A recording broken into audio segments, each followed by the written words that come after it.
পরমা আমি তোকে বলছি কোনোদিন তুই আয়ার কাজ করবি না, কখনো করবি না। তুই এদের জন্য, এই সুদীপার জন্য তুই আয়ার কাজ করবি? তুই যা যা করেছিস ব্যাস, আর কিছু করবি না। আর এমন কথা শুনতে কিন্তু আদিত্যের চোখটা একেবারে লাল হয়ে যায়। অনেকক্ষণ ধরে বকবক করছে শ্রুতি, আর তারই কথার পরিপ্রেক্ষিতে বলতে লাগে, আপনি আমার স্ত্রীর বিষয়ে কোনো কথা বলবেন না, কোনো কথা বলবেন না। কোন অধিকারে আপনি কথা বলতে আসেন বলেন তো? আপনি কোন অধিকারে কথা বলতে আসেন? তখন সেখানে শ্রুতি বলতে লাগে, ও বড্ড গায়ে লাগলো তাই না, বড্ড গায়ে লাগলো। কেন কেন তোমার গায়ে লাগছে? আমার মেয়েটা যে করছে, মেয়েটা যে শেষ হয়ে যাচ্ছে। তখন আদিত্য বলতে লাগে, আপনি বারবার আমাদের বাড়িতে এসে আমাদেরকে অপমান করেন, লাঞ্ছিত বঞ্চিত করেন। আরে পরমাকে কিছু করতে হবে না, যা করার আছে আমি আছি, আমার পরিবার আছে, আমার বড় মা আছে, আমার মা আছে, তারা মিলে সবাই করবো, আপনাদের কিছু করতে হবে না। আপনি কেন বলেন তো বারবার আমাদের ভিতরে ঢুকে, আমাদের সংসারের ভিতরে ঢুকে আপনি কথা বলতে আসছেন? তখন সেখানে শ্রুতি বলতে লাগে, ও আচ্ছা আচ্ছা, আমি তো আমার মেয়ের সঙ্গে কথা বলছি, তুমি কেন এর মধ্যে কথা বলতে আসছো? তখন আদিত্য বলতে লাগে, ওই মেয়েটাই আমার বৌদি, আমার দাদার বউ, সেক্ষেত্রে আমার ফ্যামিলি চৌধুরী পরিবারের বউ পরমা চৌধুরী, সেক্ষেত্রে আমার বৌদির নামে যদি কোনো কথা বলা হয় আমি কিন্তু ছেড়ে কথা বলবো না। এমন সময় সেখানে অভ্র মুখ ধরে আর বলতে লাগে, হ্যাঁ আদিত্য তুই ঠিক বলেছিস, তুই ঠিকই বলেছিস। হ্যাঁ, কেন বারবার কথা বলবে, কেন কথা বলবে? হ্যাঁ পরমা তোর বৌদি, পরমা তোর বৌদি। আর এমন কথা শুনতে এদিক থেকে শ্রুতি বলতে লাগে, বাহ বাহ বাহ বাহ বাহ, খুব ভালো কথা, আমার মেয়েটা যে জীবনটা শেষ করে দিচ্ছে তাতে করে তোমাদের কিছু যায় আসে না তাই না? এই বলে শ্রুতি আবারও অপমান করতে শুরু করে দেয়। আর এমন সময় সেখানে আমরা দেখতে পাচ্ছি অতনুদা প্রচন্ড রেগে যায়, বলতে লাগে, শ্রুতি তুমি থামবে, তুমি কথা বাড়াচ্ছ কেন?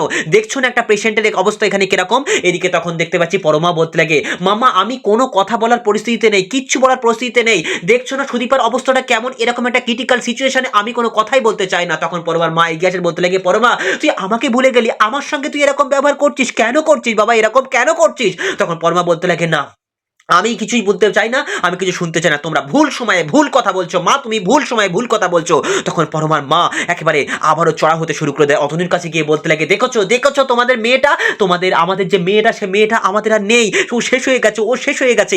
এমন সময় সেখানে আবারও পরমা কথা ধরে আর বলতে লাগে, না আমি করব কিন্তু না না না না। পরমার মা বলতে লাগে, না তোকে করতে দেওয়া যাবে না। এমন সময় সেখানে একদম দ্রুত গতিতে ঢুকে আসে সেখানে কিন্তু সুদীপার পিসি, এবং পিসি আসার পরবর্তী মুহূর্তে বলতে লাগে, অবশ্যই করে পরমা, কেননা পরমার অধিকার আছে এই কাজটা করার, পরমা অবশ্যই করবে। তখন সেখানে শ্রুতি বলতে লাগে, এ কি ব্যাপার, আপনি আপনি এখানে এসেছেন, আপনি এখানে এসেছেন? এদিক থেকে তখন অতনু প্রচন্ড ঘামতে শুরু করে দিয়েছে।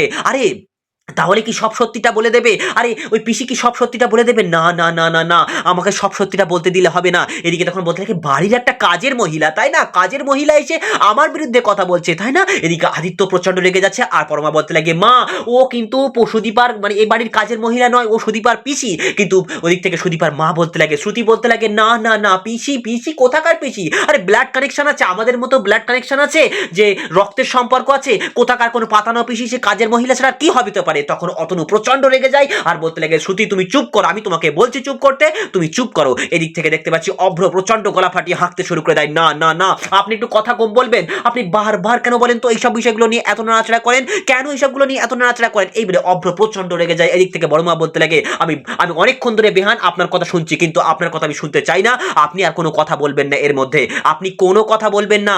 এদিক থেকে তখন দেখতে পাচ্ছি শ্রুতি আবার চড়া হতে জাগে, কেন কথা বলবো না? এদিকে তখন অতনু তাকে ডেকে নিয়ে যায় আর বলতে লাগে, শ্রুতি তুমি চুপ করো না, তুমি চুপ করো, এদের সিচুয়েশন খারাপ, সমস্ত পরিস্থিতি খারাপ, সেক্ষেত্রে তুমি একটু চুপ করবে।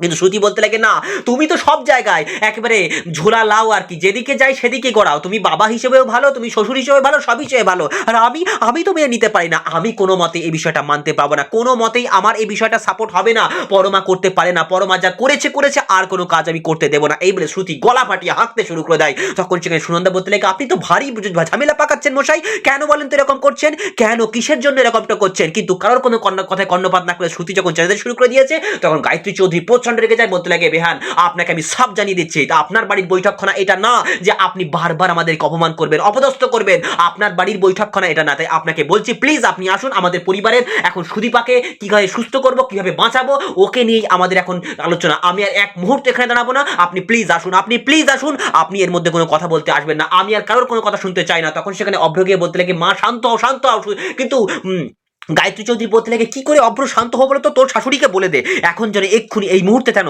বাড়ি থেকে চলে যায়, আমি কোনো কথা শুনতে চাই না, বারবার আমি এই অপবাদ মানতে চাই না, আমি এক্ষুনি সুদীপাকে নিয়ে যাব।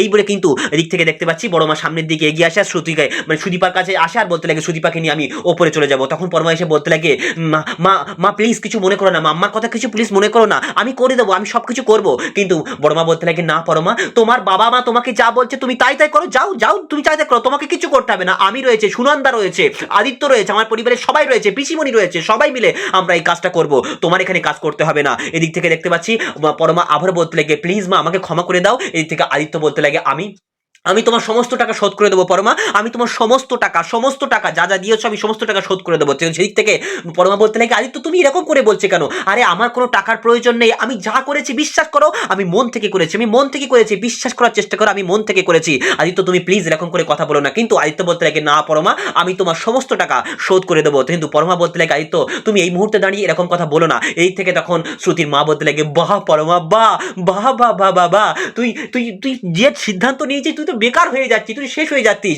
তুই যে সুদীপার জন্য এত কিছু করছিস, ভগবান না করুক তোর জীবনে কিন্তু চরম দুর্দশা নেমে আসতে পারে, তোর জীবনটা কিন্তু এর ঘেঁষারাত কতটা দিতে হবে সেটা কিন্তু কোনো কুলকিনারা পাচ্ছিস না। এই বলে কিন্তু শ্রুতি সেখান থেকে রওনা হয়ে যায়। আর এদিকে দেখতে পাচ্ছি এরাও কিন্তু মানে বড় মা কিন্তু সুদীপাকে নিয়ে সামনের দিকে এগিয়ে যায়। আর আমরা দেখতে পাচ্ছি অতনু সে কিন্তু একেবারে সুদীপার পিসিমণির কাছে গিয়ে হাত জোড় করতে থাকে, হাত জোড় করে তার কাছে ক্ষমা চাইতে থাকে। আর এমন সময় দেখতে পাচ্ছি আমরা যে মানে পরমা ওখানেই দাঁড়িয়ে কিন্তু প্রচন্ড রকমভাবে প্রত্যক্ষ এবং বিষয়টাকে প্রত্যক্ষ এবং পরোক্ষভাবে দেখছে। আর মনে মনে ভাবতে লাগে, বাবা আমাদের কাছে কি লুকাচ্ছে, না না বাবার সঙ্গে সুদীপার পিসির কি সম্পর্ক, না না ছি ছি ছি, আমি কি ভাবছি, বাবা তো ওরকম ক্যাটাগরির কোনো মানুষই নন, তাহলে এর মধ্যে কি বড় রহস্য লুকিয়ে রয়েছে, আমাকে জানতে হবে, আমাকে জানতে হবে বাবা কেন, আর এই যে রকেটের রহস্য এটা কি করে হবে, বাবার সঙ্গে তোমাকে কথাই বলা হয়নি, কি করে কথা বলবো, আমি কিন্তু কোনো সুযোগই পাইনি কোনো কথা বলার, কিন্তু আমাকে সুযোগ বার করতে হবে, এর রহস্য আমাকে জানতে হবে। এই বলে সুদীপার পিসি যেই না একেবারে উপরে উঠে যাচ্ছে তখন সেখান থেকে আমরা দেখতে পাচ্ছি অতনু সামনের দিকে যেই না এগিয়ে গেছে তখন সুদীপা বলতে লাগে, বাবা দাঁড়াও। আর তখন অতনু বলতে লাগে,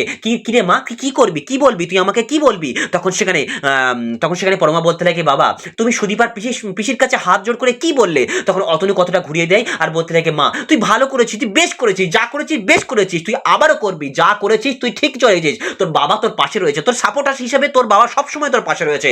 তখন পরমা বলতে লাগে, বাবা তুমি কেন কথাটা ঘোরাচ্ছ বলো তো, তোমাকে আমি কি প্রশ্নের উত্তর চেয়েছি, তুমি কি প্রশ্ন করছো, তুমি তুমি কি কিছু লুকাচ্ছ আমাকে, তুমি তো কখনো আমার কাছে কিছুই লুকাওনি। তখন সেখানে অতনু বলতে লাগে, কি রে আমি কিছু লুকাইনি তো, আরে সবই ঠিক আছে, সবই ঠিক আছে বাবা, তোর মা যেটা বলেছে সেটা কথা ভুলে যা, তুই সুদীপার জন্য যা যা করেছিস বেশ করেছিস, আরো করবি আরো করবি, আমি তোর পাশে রয়েছি সব সময়। এমন সময় সুদীপা পরমা সেই লকেটটাকে একেবারে তার সামনে তুলে ধরে। আর এমন লকেট দেখতেই কিন্তু একেবারে অতনুর চোখটা কপালে উঠে গেছে, অতনু প্রচন্ড রকমভাবে ঘামতে শুরু করে দিয়েছে। আর এদিক থেকে পরমা বলতে লাগে, বাবা এটা কি বলতো, এটা কি, এটা বাড়িতে ছিল, কোথায় ছিল, এটা কোথা থেকে এসছে। তখন অতনুর মনে পড়তে লাগে এই লকেটটাই কিন্তু তার বাড়িতে ছিল, সুদীপার গলায় একটা, পরমার গলায় একটা, সুরূপার গলায় একটা। তখন সেখান থেকে অতনু বলতে লাগে, আসলে আমি জানি না তো এটা কোথায় ছিল, কোথায় পেয়েছিস, আমি জানি না কোথা থেকে এসছে। এই বলে কিন্তু অতনু বিষয়টাকে অ্যাভয়েড করে সেখান থেকে রওনা হয়ে যায়। আর এদিকে তখন পরমার মনের মধ্যে রহস্য ঘনঘটা আরো জোরে, আরো প্রচন্ড রহস্য, প্রচন্ড সন্দেহ কিন্তু মনের মধ্যে বাসা বাঁধতে শুরু করে দেয়। পরমা তখন মনে মনে ভাবতে লাগে, ওদিকে লাবণ্য সেনগুপ্তর মানে ওয়ার্কশপে সুদীপার ছবি, এদিকে সুদীপার গলায় যে লকেট, আমার বাবার কাছেও সেই লকেট, এদিকে বাবা কেন সুদীপার পিসির সঙ্গে এরকম হাত জোড় করে কি ইঙ্গিত করলেন, আমাকে পুরো বিষয়টা, পুরো রহস্যটা আমাকে জানতে হবে, পুরো বিষয়টা আমাকে, পুরো রহস্য আমাকে উদ্ঘাটন করতে হবে।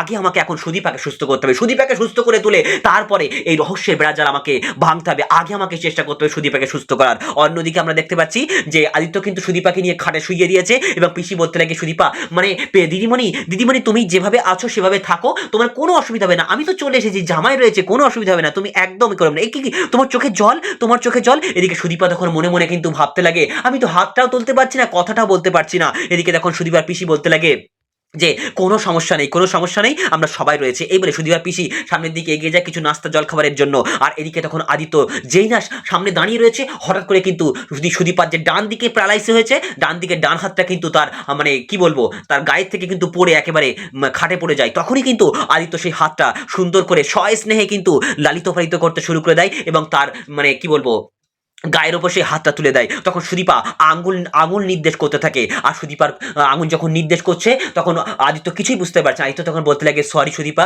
Sorry, I am really sorry. আমার জন্য তোমাকে এতটা এতটা কষ্ট ভোগ করতে হচ্ছে, তোমাকে আমার জন্য এতটা কষ্ট ভোগ করতে হচ্ছে। কিন্তু সুদীপা সেই কথাটাকে মানে কি বলবো, কিভাবে নিয়েছে সে কিন্তু কোনো প্রতিক্রিয়া দিতে পারছে না, কিন্তু তার বাম হাতটা তুলে সামনের দিকে তাকাতে থাকে। তখন আদিত্য বলতে লাগে, কি হয়েছে, কি হয়েছে, বলো আমাকে, বলো আমাকে, বলো কোথায় দেখতে হবে, কি দেখতে হবে, এই বলে টেবিলের কাছে চলে যায়। আর টেবিল থেকে তখন সিঁদুরের কৌটোর দিকে যেই না সুদীপা আঙুল নির্দেশ করেছে, সুদীপার সেই কথা মতোই কিন্তু আদিত্য সেখান থেকে সিঁদুরের কৌটোটা নিয়ে যেই না সামনের দিকে এগিয়ে আসছে। আর তখনই কিন্তু পিসিমণি বলতে লাগে, এ বাবা, ও তো সিঁদুর পরবে, সিঁদুর পরে দাও আমাকে, দাও আমাকে, এই বলে পিসিমণি যেই না সিঁদুর পরাতে চলে যায়, এমন সময় পরমা চলে আসে, অভ্র চলে আসে। আর পরমা এসে বলতে লাগে, আদিত্য তুমি যাও, তুমি গিয়ে সিঁদুরটা পরিয়ে দাও। তখন সেখানে আমরা দেখতে পাচ্ছি সে অভ্র বলতে লাগে, হ্যাঁ রে আদিত্য, তোর বৌদি যেটা বলেছে সেটাই তুই কর। এই বলে কিন্তু আদিত্য সামনের দিকে আস্তে আস্তে করে টুকটুক করে এগিয়ে যায় এবং সুদীপা অধীর আগ্রহে অপেক্ষা করতে লাগে আদিত্যের হাত থেকে সে সিঁদুরটা কপালে পড়তে চায়। এদিকে আদিত্যের মনের খাতায়, মনের পাতায় কিন্তু সে পুরনো প্রতিচ্ছবি ভাসতে শুরু করে দেয়, কিভাবে সে বিয়ের দিনকে সিঁদুর পরিয়েছিল। এই বলে কিন্তু আস্তে আস্তে করে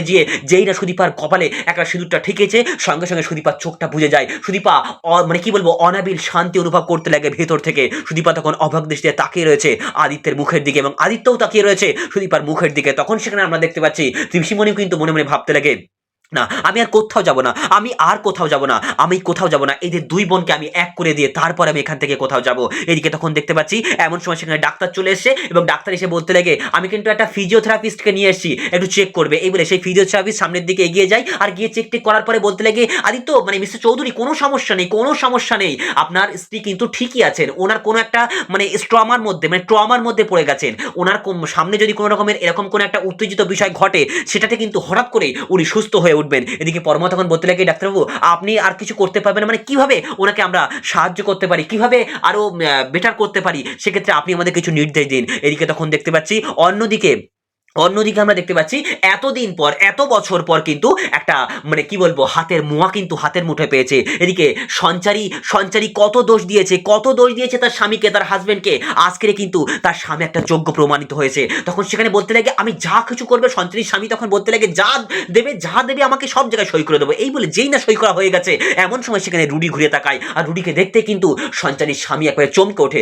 আসলে সঞ্চারীর স্বামী এই কথাই বলছি কারণ আমার নামটা হঠাৎ করে মনে পড়ছে না, অ্যাকচুয়ালি অনেকদিন ওনাকে দেখানো হয় না, তো সেই জন্য আমি নামটা খুঁজে পাচ্ছি না। সো সঞ্চারীর স্বামী তখন একেবারে অবাক হয়ে যাচ্ছে, আপনি কি চান বলেন তো, আপনি কি চান বলেন তো। তখন রুডি এগিয়ে আসার বলতে লাগে, হ্যাঁ তোমাকে দিয়ে আমি সবকিছু করাবো, তুমি তো কি করলে, তুমি তো করলে, সব সাইন করলে, দেখি।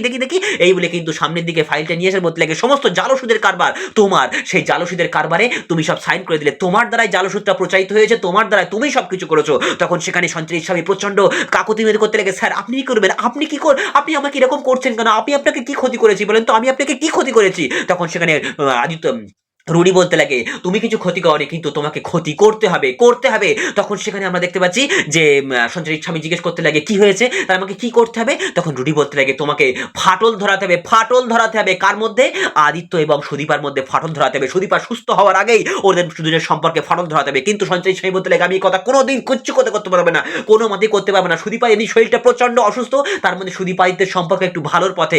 তখন সেখানে রুডি বলতে লাগে, ওই ভালোর পথটাকে আসতে দিলে আর হবে না, ওখানেই কিন্তু সম্পর্কের ফাটল ধরিয়ে দিতে হবে, এক্ষুনি এই মুহূর্তে ফাটল ধরাতে হবে। তাহলে আমি কিন্তু এটাই চাই, আর তুমি যদি আমার কথা না শোনো তাহলে কিন্তু কি করবে সেটা বুঝতে পারছো। এই ফাইলটা চলে যাবে পুলিশের কাছে এবং পুলিশ সমস্ত বিষয়গুলোকে পর্যবেক্ষণ করবে, দেখবে আর তোমাকে ধরে নিয়ে যাবে। কেননা এই জালসুদের কারবার তোমার দ্বারাই পরিচালিত হয়ে এসেছে। এত তোমার এই ওষুধের জন্য কিন্তু কত মানুষ প্রাণ হারিয়েছে, তাহলে কত বড় শাস্তি তোমার জীবনে নেমে আসবে সেটা কিন্তু তুমি কল্পনা করতে পারছো না। তখন সেখানে সঞ্চারীর স্বামী একে অবাক হয়ে তাকিয়ে রয়েছে, স্যার আমি এই কাজ করতে পারবো না, আমি এই কাজ করতে পারবো না। কিন্তু আদিত্য বলতে লাগে, আজ থেকে তুমি আমার কাছে বাঁধা, সেক্ষেত্রে তোমাকে আমি যা বলবো তোমাকে তাই করতে হবে। এই বলে কিন্তু সেই ঋতব সাহের সঙ্গে সেই তোলা ফটোগুলো কিন্তু সঞ্চারীর স্বামীর হাতে দেয় আর বলতে লাগে, এই ফটোগুলো দেখে কিন্তু আঁতকে ওঠে। সে আঁতকে ওঠার বলতে লাগে, না স্যার আমি করতে পারবো না, এটা আমি করতেই পারবো না। কিন্তু রুডি বলতে লাগে, এই ফটোগুলো তোমাকে আদিত্যের কাছে পাঠিয়ে দিতে হবে এবং আদিত্যকে বিশ্বাস করাতে হবে এই ফটোগুলো তুমি তুলেছো এই ফটোগুলো। আদিত্য যেহেতু তোমাকে প্রচন্ড বিশ্বাস বিশ্বাস করে এবং তুমি আদিত্যের ভাই, সেক্ষেত্রে তোমাকে এই কাজটা করতেই হবে। আর এমন কথা বলতেই কিন্তু রুডি তাকে সেখান থেকে বাইরে পাঠিয়ে দেয়। আর এদিকে তখন রুডি মনে মনে ভাবতে লাগে, সুদীপা তোমাকে আর কে বাঁচাবে, আর কেউ বাঁচাতে পারবে না, কেউ বাঁচাতে পারবে না। এই বলে রুডি প্রচন্ড অট্ট হাসিতে ফেটে পড়ে, প্রচন্ড শয়তানি হাসিতে ফেটে পড়ে। আর অন্যদিকে আমরা দেখতে পাচ্ছি সুদীপা একেবারে একেবারে নীরব দৃষ্টিতে সামনের মানুষগুলোকে পর্যবেক্ষণ করতে থাকে। তার মনের মধ্যে কত কিছু হচ্ছে কিন্তু সে কিছুই করতে পারছে না। তাহলে বন্ধুরা, সুদীপা কিভাবে সুস্থ হবে, কবে সুস্থ হবে, কি করে সুস্থ হবে? আমরা সুদীপার সুস্থতা কামনা করি। সো তোমরা কি চাও অবশ্যই কমেন্টে জানিও।